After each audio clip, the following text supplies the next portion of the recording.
Welcome to the West Wing Week, your guide to everything that's happening at 1600 Pennsylvania Avenue.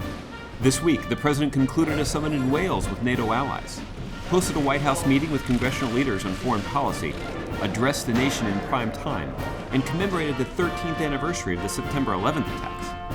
That's September 5th to September 11th, or meeting those threats with strength and resolve.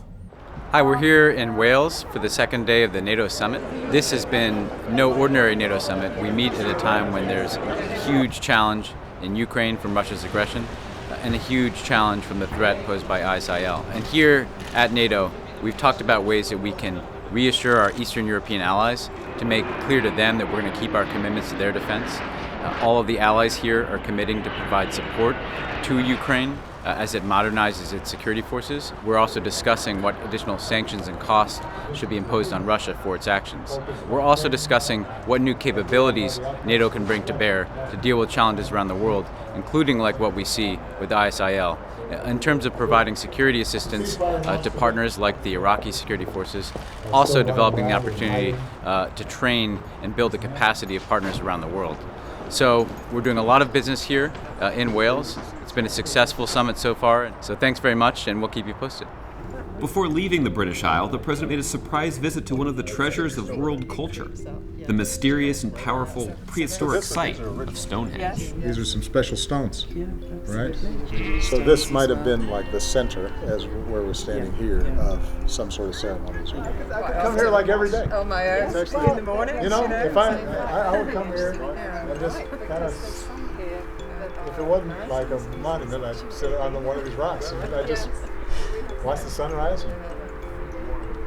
It would really cleanse your mind. I'm just going to stand here for a second. Yeah, no. Yeah, we can give you a minute. Yeah, give me a minute. I want to just.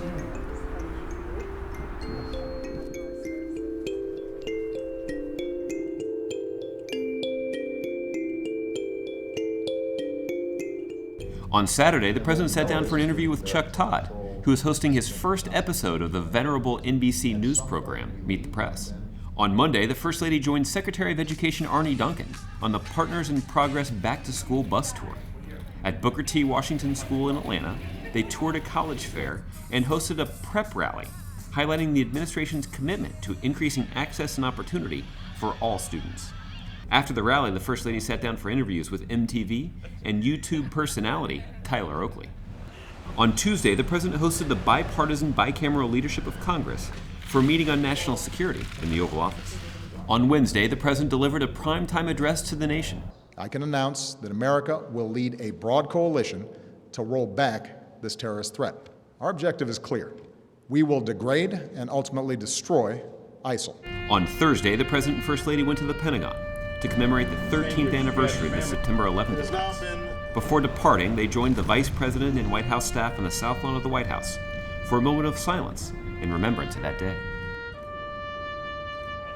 Later, the President and the First Lady traveled to the Teaching Demonstration Public Charter School in Washington, D.C.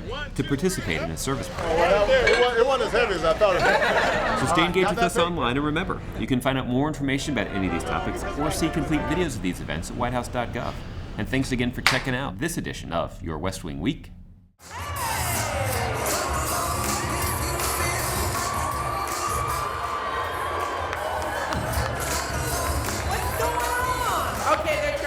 Dance some more. I'm not going to dance anymore. I can only dance because my children aren't here. When I dance with them, I'm embarrassing to them.